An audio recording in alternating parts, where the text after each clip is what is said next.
Hi everyone, मेरा नाम ऋषभ है और आज हम लोग इस वीडियो में बात करने वाले हैं एमटीएनएल स्टॉक के बारे में। महानगर टेलीफोन निगम जो है वो बैंकरप्सी की कगार पे आ चुका था, इनफैक्ट बैंकरप्ट हो चुका था, आप ये कह सकते हैं। आपको पूरी की पूरी जानकारी दूंगा, लेकिन इसके बावजूद आज इस स्टॉक में 1.62% का जंप देखने को मिलता है। तो ये पूरी की पूरी डिटेल में हम लोग एनालिसिस करने वाले हैं, क्योंकि जब बैंकरप्ट होता है कोई भी स्टॉक या कोई भी कंपनी इनफैक्ट, तो आप समझेंगे कि पूरी की पूरी बैंकिंग सेक्टर भी धड़ाम होती है। लेकिन आज बैंकिंग सेक्टर भी बहुत प्यारा भागा है और इसके अलावा जो स्टॉक बैंकरप्ट हुआ है कल अभी, इसके बावजूद आज वो स्टॉक भाग रहा है। तो क्यों भाग रहा है, ये पूरी की पूरी क्या कहानी है, इसके बारे में हम लोग शॉर्ट में आराम से डिस्कस कर लेंगे। छोटा सा वीडियो है, आप लोग बिल्कुल लास्ट तक देखिएगा ताकि आपको इस स्टॉक के बारे में जानकारी मिले और इससे जुड़े बैंक्स के बारे में भी जानकारी मिल जाए। और हो सकता है कि आगे इस न्यूज का कुछ इंपैक्ट हो, तो वो भी हमें इस वीडियो में पता चल जाएगा।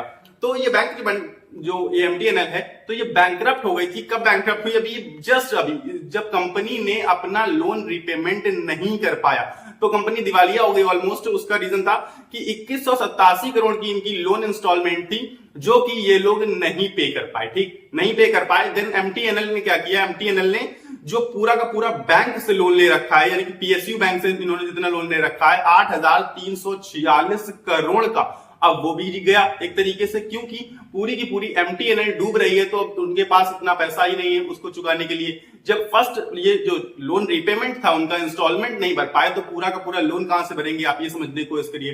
तो उसमें जो मोटा मोटा अगर आप देखेंगे पीएसयू बैंक जो मैंने आपको बताया 8,346 करोड़, तो सबसे ज्यादा जिस बैंक से कर्जा है इनके ऊपर वो है यूनियन बैंक ऑफ इंडिया। मुझे लगा था कि आज यूनियन बैंक ऑफ इंडिया पिटेगा, लेकिन वो नहीं पिटा। आज पूरा का पूरा, इनफैक्ट आप कोई बैंक उठाकर देखेंगे सारे बैंक अच्छा खासा भागे, अच्छा खासा गेन मिला हमें। ठीक, तो यूनियन बैंक ऑफ इंडिया से 3,633 करोड़ का इनके ऊपर लोन था। देन इंडियन ओवरसीज बैंक था 2,374 करोड़ का लोन था। इसके बाद बैंक ऑफ इंडिया 1,070 करोड़, और इसमें बहुत बड़े दो नाम भी शामिल हैं, हमारा पंजाब नेशनल बैंक और एसबीआई। पंजाब नेशनल बैंक से इन्होंने 464 करोड़ रुपए का लोन ले रखा था और एसबीआई से ले रखा है 350 करोड़ का लोन। इसके बाद भी एक दो बैंक्स हैं, तो मैं आपको लेकिन मोटे मोटे नाम बता रहा हूं जो बड़े बड़े नाम हैं। और बड़े नामों ने खैर कम दे रखा है, ऊपर वालों ने काफी ज्यादा दे रखा है। लेकिन इसके बावजूद आप ये पूरा का पूरा लोन देखेंगे ना, लोन जो बुक है, लोन अमाउंट है, तो इनकी पूरी बैंक्स की जो लोन बुक है उसका ये 1% भी नहीं है। तो इस वजह से आप बोल सकते हैं कि बैंक्स पर उतना बड़ा इंपैक्ट पड़ते हुए नजर नहीं आया, क्योंकि किसी बैंक ने भी अपना 1% से ज्यादा लोन बुक का इसको एमटीएनएल को नहीं दे रखा था। तो इस वजह से आप कह सकते हैं कि आज बैंकिंग सेक्टर पर इतना बड़ा इंपैक्ट नहीं पड़ा, लेकिन इसको पड़ना चाहिए था, मैं पर्सनली ऐसा कहूंगा, लेकिन नहीं पड़ा। खैर आगे उसके बारे में बात करेंगे हम लोग। तो एमटीएनएल पर अगर हम लोग टोटल कर्ज देखेंगे ना, तो टोटल कर्ज एमटीएनएल पर है 33,568 करोड़ का, जबकि एमटीएनएल के टोटल एसेट्स उठाकर देखेंगे आप, सब कुछ जोड़ जाड़ के अगर सब कुछ बेच बाच दिया जाए इसका सब कुछ, तो भी 10,000 करोड़ ही लगभग जमा होते हुए नजर आते हैं। यानी कि हो गई ना बैंकरप्ट, इस हिसाब से तो पूरे का पूरा दिख रहा है कि बैंकरप्सी हो गई, ना पैसा दे पा रहे, रिपेमेंट कर पा रहे, इसके बाद टोटल एसेट्स भी इनके उस लोन को मैच नहीं कर पा रहे, उस डेप्ट को मैच नहीं कर पा रहे।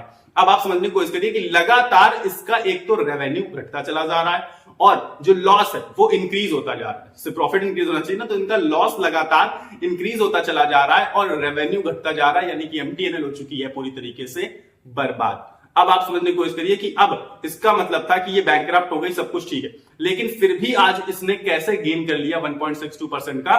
तो वहां पर, क्योंकि ये पीएसयू कंपनी है, तो सरकार को बीच में आना पड़ता है। आप सबको पता है कि गवर्नमेंट कुछ ना कुछ कदम उठाती है, तो गवर्नमेंट ने कदम उठाया और बीएसएनएल को इसके साथ मर्ज करने की बात की। बीएसएनएल को मर्ज करने की बात की, जैसे ये न्यूज निकल कर आती है बीएसएनएल के साथ मर्जर इसका, तो बीएसएनएल के साथ जैसे ही मर्जर की न्यूज आई, ये स्टॉक ने ऊपर उठना स्टार्ट कर दिया। आप देखेंगे कि स्टॉक पहले नीचे गया था आज, लेकिन इसके बाद फिर से स्टॉक ने ऊपर की तरफ अपना जो रैली थी वो दिखाना स्टार्ट कर दिया। किस वजह से? क्योंकि बीएसएनएल के साथ इसका मर्जर हो रहा है। क्यों मर्जर हो रहा है, आपको पूरी की पूरी मैंने डिटेल ऑलरेडी बता दी है कि लोन इंस्टॉलमेंट भर नहीं पा रहे, रिपेमेंट कर नहीं पा रहे, पूरी तरीके से बैंकरप्ट हो चुके हैं, लगातार रेवेन्यू गिर रहा है, लगातार लॉस बढ़ता जा रहा है। तो इस वजह से ये चीजें हुई। अब आपको ये बस समझने की जरूरत ये है, मोटी मोटी बात, कि जो बाकी जो बैंक्स आप देखेंगे तो उनकी लोन बुक तो 1% से कम थी। मतलब जो लोन बुक है टोटल, उसका जो इन्होंने लोन दिया है वो 1% से कम था। तो ठीक है, मान लेते हैं कि बैंक्स नहीं, मतलब गिरे, बैंक ज्यादा खास इंपैक्ट उनमें नहीं पड़ा। और इसके बाद जो एमटीएनएल है उसका भी मर्जर का न्यूज आता है, देन वो भी ऊपर उठना स्टार्ट कर देता है। लेकिन मुझे पर्सनली लगता है कि इसका इंपैक्ट पड़ना चाहिए था। क्योंकि मेरे हिसाब से आप देखेंगे अगर ओवरऑल इन बैंक्स के बारे में तो 8,346 करोड़ रुपए, जो कि बहुत बड़ा अमाउंट होता है मेरे हिसाब से।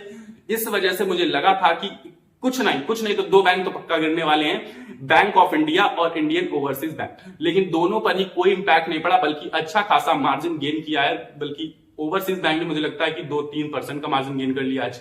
तो ये चीज समझने वाली है और हो सकता है इस न्यूज का इंपैक्ट आगे चल के पड़े, क्योंकि उसका रीजन है, अब आप समझने की कोशिश करिए कि मर्जर हुआ है तो इसका मतलब है कि अभी तक डिफॉल्ट नहीं हो पाया है, ये भी कह सकते हैं। इस वजह से आप कहिए कि बैंक नहीं गिरे, क्योंकि आगे चल के रिपेमेंट हो सकता है, क्योंकि अभी मर्जर हो गया दूसरे के साथ, तो अब वो कोशिश करेंगे भरने की उसको।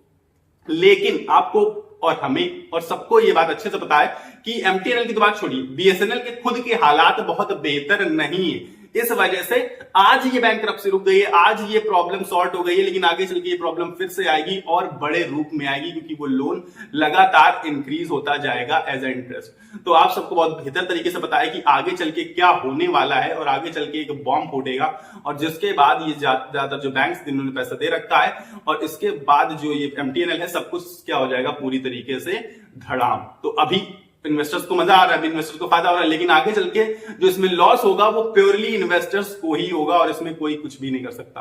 तो ये सारी चीजें मैं आपको बताना चाहता था, एक बस एज अ न्यूज कवर कर रहा था। मैं नहीं कह रहा एमटीएनएल को बाई या सेल करने के लिए, मैं नहीं कह रहा बैंक्स को बाई या सेल करने के लिए, बस मैं पूरी की पूरी न्यूज आपको जैसी थी वैसी बताना चाहता था। आई होप मैंने आपको बता दी होगी, आई होप मैंने आपको समझा दी होगी। फिर भी अगर कोई कमी रह गई हो, या फिर आपको कोई ओपिनियन हो जो पर्सनली आप बताना चाहते हो, जो मुझसे गलत हो गया हो, या आप कुछ सही ज्यादा जानकारी आपके पास हासिल हो, तो आप मुझे कमेंट बॉक्स में जरूर से जरूर बता सकते हैं। बाकी मिलेंगे अगले वीडियो में, लेकिन उससे पहले आपको इस वीडियो को लाइक करके जाना है, और साथ ही साथ चैनल को सब्सक्राइब करके जाना है, क्योंकि सब्सक्राइब का बटन नीचे आ रहा होगा, उसको दबा देंगे आप तो मेरे साथ जुड़ पाएंगे। तो मेरे थ्रू जो मैं ये न्यूज कवर करता हूं, जो वीडियोस बनाता हूं, जो स्टॉक्स स्पेसिफिक एनालिसिस करता हूं, जो आईपीओ एनालिसिस करता हूं, सारी की सारी मतलब स्टॉक मार्केट के से रिलेटेड वीडियोस जो लाता हूं, वो आपको मिलती रहेंगी अगर आप उस सब्सक्राइब के बटन को दबा देंगे। और खास बात पता है क्या है यहाँ पर, कि लाइक और सब्सक्राइब का बटन दबाने पर आपको एक भी रुपए का चार्ज नहीं लगता, यानी कि फ्री ऑफ कॉस्ट है। तो फ्री में आप इतना तो कर ही सकते हैं मेरे हिसाब से। तो लाइक का बटन दबा दीजिएगा और सब्सक्राइब बटन दबा दीजिएगा, ताकि आप मेरे साथ जुड़ सके। मिलेंगे अगले वीडियो में, तब तक के लिए आपको अपनी सेहत का ख्याल रखना है। स्वस्थ रहिए, मस्त रहिए। नमस्कार, धन्यवाद।